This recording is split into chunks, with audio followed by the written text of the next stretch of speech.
Ezra 6. King Darius then issued an order, and they searched in the archives stored in the treasury at Babylon.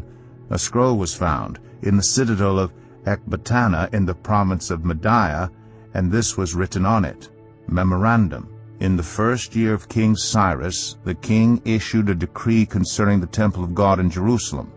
Let the temple be rebuilt as a place to present sacrifices, and let its foundations be laid. It is to be 60 cubits high and 60 cubits wide, with 3 courses of large stones and 1 of timbers. The costs are to be paid by the royal treasury. Also the gold and silver articles of the house of God, which Nebuchadnezzar took from the temple in Jerusalem and brought to Babylon, are to be returned to their places in the temple in Jerusalem. They are to be deposited in the house of God. Now then, Tattenai, governor of Trans-Euphrates, and Shethar-Bozenai, and you other officials of that province, stay away from there. Do not interfere with the work on this temple of God. Let the governor of the Jews and the Jewish elders rebuild this house of God on its site. Moreover, I hereby decree what you are to do for these elders of the Jews in the construction of this house of God. Their expenses are to be fully paid out of the royal treasury from the revenues of Trans-Euphrates, so that the work will not stop.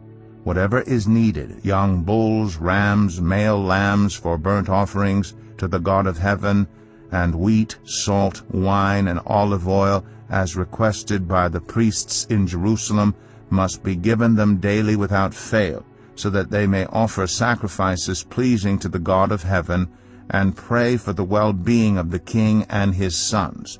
Furthermore, I decree that if anyone defies this edict, a beam is to be pulled from their house, and they are to be impaled on it. And for this crime their house is to be made a pile of rubble. May God, who has caused his name to dwell there, overthrow any king or people who lifts a hand to change this decree or to destroy this temple in Jerusalem. I, Darius, have decreed it. Let it be carried out with diligence. Then, because of the decree King Darius had sent, Tattenai, governor of Trans-Euphrates, and Shethar-Bozenai and their associates carried it out with diligence. So the elders of the Jews continued to build and prosper under the preaching of Haggai the prophet and Zechariah, a descendant of Iddo. They finished building the temple according to the command of the God of Israel and the decrees of Cyrus, Darius, and Artaxerxes, kings of Persia. The temple was completed on the 3rd day of the month Adar, in the 6th year of the reign of King Darius. Then the people of Israel, the priests, the Levites, and the rest of the exiles, celebrated the dedication of the house of God with joy.